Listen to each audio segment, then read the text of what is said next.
Hi, I'm just going to quickly talk you through our setup for this morning. This is Lorraine from Play Together, Learn Together, and we are doing sight words for my 5-year-old and a little colour matching activity for my 2-year-old. So we are still on our Under the Sea topic, and we've moved on to looking at turtles. So we've got a selection of books out. We've got some non-fiction books and some fiction books. Obviously Commotion in the Ocean has a little poem about turtles in it, and this The Sea book has some gorgeous illustrations and also facts about sea turtles there. And we've got our yellow door letters to spell out the word flippers.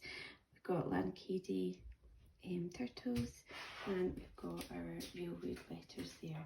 So just a quick setup with the sight words here, where my little girl can take them, match them, and then stick them on. What's this doing? Oh, this is your activity for today. And then for my little boy, he's obviously got colour matching, so he just takes his piece of paper and matches it to the right place on the turtle, and we'll just stick it on. And at the end, I'll have a nice collage of a turtle.